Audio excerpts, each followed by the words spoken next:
წარჩე ისტორიული სამურზაყანოს უძველესი დასახლებული პუნქტია და ხუროთმოძღვრებით მდიდარი სოფელია. არქანჯელო ლამბერტის რუკაზე მდინარე წარჩეს ტარსაუ-ტარსურა ეწოდება. ცნობილია წარჩეს მთავარ ანგელოზთა ხატი, რომელიც მე-17 საუკუნეს მიეკუთვნება. წარჩეს ცელთა შესწავლაში დიდი წვლილი მიუძღვის ადგილობრივ მკვიდრს, ისტორიკოს ეთნოგრაფს ნოდარ შონიას, რომელმაც გალის რაიონში გამოავლინა მრავალი არქეოლოგიური ხუროთმოძღვრული, მანამდე უცნობი ძეგლი.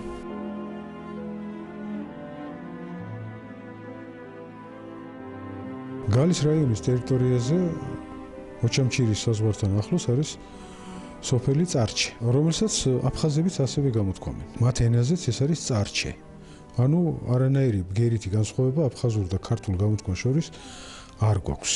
ეს გეოგრაფიული სახელი სრულიად უდავოა, რომ არის მეგრული, შედგება ორი ნაწილისაგან. პირველი ნაწილი არის სიტყვა წყალის მეგრული გამარტივებული ვარიანტი წარი, ხოლო მეორე ნაწილი გახლავთ ზედსართავის სახელი თეთრი, რომელიც მეგრულად გამოითქმის როგორც ჩე ან ქჩე. ანუ მთლიანობაში წარჩე ნიშნავს წყალ თეთრს. და ამ ტიპის გეოგრაფიული სახელები მთელ სამეგრელოში და სხვათა შორის დღევანდელი აფხაზეთის ტერიტორიაზე საკმაოდ ბევრია, სადაც მეორე ნაწილად ჩვეულებრივ გვაქვს ხოლმე თეთრის აღნიშნული ეს ფუძე, ხოლო პირველ ნაწილად სხვა ელემენტია. აფხაზური მოსახლეობა სოფელ წარჩეს მიდამოებში, ანუ მდინარე ღალიძგის ახლოს, მე-17 საუკუნის დასასრულამდე არ ყოფილა. როცა მოვიდა, მათ ენაში უკვე ეხმოვანი როგორც ჩანს არსებობდა, ამიტომ აღარ შეიცვალა ის ახმოვნით და ესე ჩამოყალიბდა შენარჩუნდა ქართული გამოთქმა აფხაზურ ენაშიც.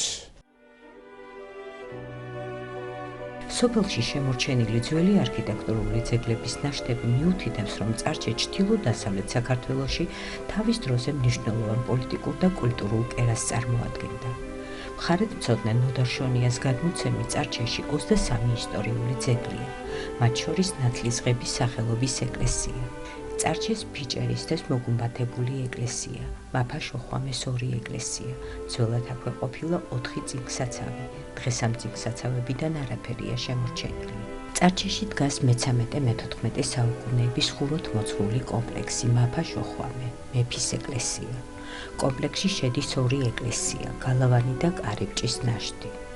მაფა შოხვამეს ერთ-ერთი დარბაზული ეკლესიის გათხრებისას აღმოჩნდა ადგილობრივ დიდებულთა ფრესკები. აღნიშნული არქიტექტურული ძეგლი შეისწავლა ხელოვნებადმცოდნე ლეო შერვაშიძემ და ვარაუდით მე-15 საუკუნით დაათარიღა. წარჩეს ეკლესიები მე-17 საუკუნეში განუახლებია სამეგრელოს მთავარს, ლევან მეუღლე დადიანს. ერთ-ერთი ეკლესიის გათხრების დროს წარჩეს ეკლესიაში აღმოჩნდა ეგვტერი, რომელზეც ამოკვეთილი აქვს ძველი ქართული ნუსხური წარწერა, ვინმე ფაშაძის მოხსენიებით. საგულისხმოა, რომ წარჩეს მახლობლად ერთ-ერთ მთას ადგილობრივი მოსახლეობა ფაშაძის მთას ეძახის. დიდი ეკლესია მოპირკეთებული ყოფილა სუფთად გათლილი ქვის კვადრებით, ამჟამად კვადრები არ შემორჩენილა. პატარა ეკლესია აგებულია რიყის და უხეშად დაპობილი ქვით, კარგად დაცული ჰორიზონტალური რიგებით. კედლებზე შემორჩენილია მრავალი მოხატულობა, რომელსაც ლეო შერვაშიძე მე-15 საუკუნით ათარიღებს. სოფელ წარჩეში ცნობილია საინტერესო ნაგებობა, ფიჭერისთეს ეკლესია, ტაძარი შუა საუკუნეებით თარიღდება. მდინარე წარჩეს მარჯვენა მხარეს არის შუა საუკუნის ეკლესიის ნანგრევი, იქვე ახლოს ფერდობის ძირში არის გვიან შუა საუკუნეებში მოპირკეთებული წყარო, ბერებში წყურგილი. არქანჯელო ლამბერტის რუკაზე თანამედროვე გალის რაიონის ფარგლებში ყველაზე მეტი ნაგებობა წარჩეს მიდამოებში არის აღნიშნული. ამჟამად სოფელში გვაქვს ყველაზე მეტად შუა საუკუნეების ციხე-კოშკების ნანგრევები. აქ ჩანს, რომ ციხე-სიმაგრე დიდი ყოფილა, 300-400 კვადრატულ მეტრზე მეტი ფართობის ჭერია. ციხე-სიმაგრის კედლები ძლიერ ლამაზი წყობისაა, აგებულია თანაბარი მსხვილი რიყის ქვით. აქა-იქ ჩაშენებულია აგური, დიდი მრგვალი ქვები, მეტწილად შუაში გატეხილი და ისეა ნაგებობა აშენებული, რომ კედლის ზედაპირი სწორია. ასეთი წყობა იშვიათია საქართველოში რიყის ქვით ნაგებ ციხესიმაგრეებში.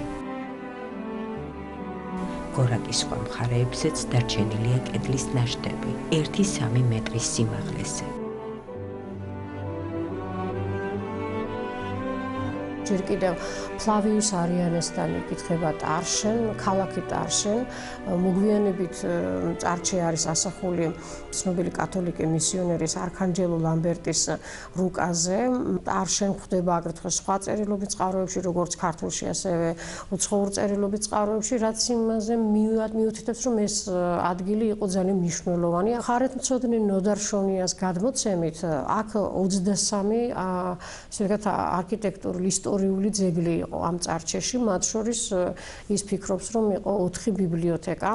ეს მარტო წარჩეს არ ეხება, ეს არის წარჩე და მისი შემოგარენი.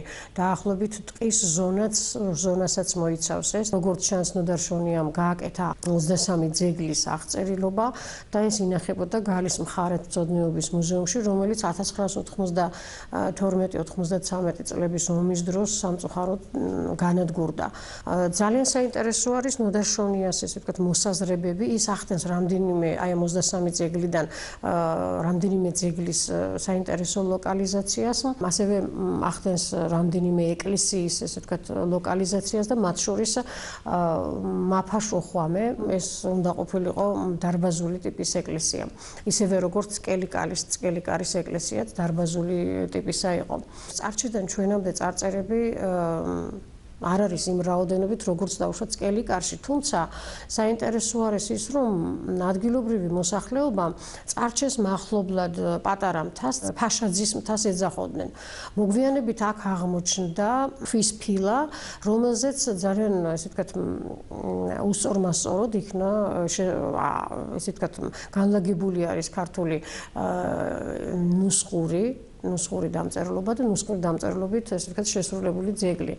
ამ ძეგლის გაშიფრვა იმთავითვე ძალიან რთული აღმოჩნდა, რადგანაც ეს ნუსხური არის არასწორად შესრულებული, შეიძლება ითქვას, უსწორმასწოროდ არის ქვის ფილა და ზედაპირი არ არის დამუშავებული.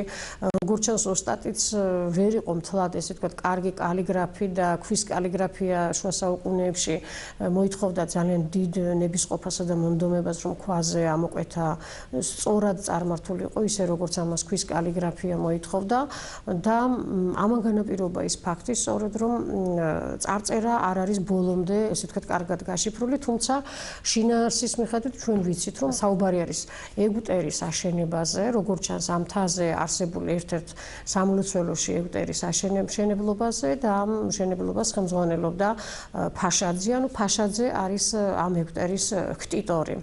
სააგულისხმოა ის ფაქტი, რომ ადგილობრივი მოსახლეობაც ესე ვთქვათ ამ მთას ფაშაძეს ეძახის და წარწერაშიც იქნა აღმოჩენილი დაფიქსირებული გვარი ფაშაძე. ეს ძალიან საინტერესო ესე ვთქვათ პარალელი იქნა გავლებული ფოლკლორულ მასალასა და ეპიგრაფიკულ ძეგლს შორის, რის საფუძველზეც უკვე დღეს მიჩნეულია, რომ ფაშაძე როგორც ჩანს, ვინმე ფაშაძე, როგორც ჩანს დაახლოებით მე-16-17 საუკუნეებში ამ რეგიონში აშენებდა ნიშნულოვან საყდარს, რომლის ასე ვთქვათ მშენებლობაში მან დიდი როლი ითამაშა. წარჩე საინტერესო არის, როგორც აღნიშნეთ, სხვა ისტორიული ძეგლებითაც, აქ რამდენიმე წიგნსაცავი იქნა დასახელებული ნოდარ-შონიას მიერ, როგორც ჩანს, აქ მეფის სამეფო სასახლის ერთ-ერთი წიგნსაცავიც იყო და წარჩეს, როგორც ჩანს, გვიან შუა საუკუნეებშიც არ დაუკარგავს ის მნიშვნელობა, რა მნიშვნელობაც მას ჰქონდა ადრე შუა საუკუნეებში. უსწორებულ ადგილად ძველი ციხის სიმაგრეა აღმართული. მას დაახლოებით 300 კვადრატული მეტრი ფართობი უჭირავს. ირგვლივ გალავანია. სამხრეთ მხარეზე 14-15 მეტრის სიმაღლის კოშკია აღმართული. კოშკს კარი არ აქვს, ალბათ შესასვლელი ქვევიდან ჰქონდა და ამჟამად მიწითაა ამოვსებული. კოშკის კედლების სიგრძე 4 მეტრზე მეტია. კედლები რიყის ქვითაა ნაგები. ქვის წყობა არაჩვეულებრივად ლამაზია. რიყის ქვას ურევია ქვიშაქვების გათლილი დიდი ზომის კვადრები, იშვიათად აგური. გალავნის შიგნით ჩანს ცალკეულ ნაგებობათა ნაშთები, ჩამოქცეული თაღები. ქვემოთ ფერდობზე არის სოფლის ცენტრიდან ჩამოტანილი ქვის დიდი ლოდი, სადაც სოფლის ხელმძღვანელები საქმეებს აგვარებდნენ.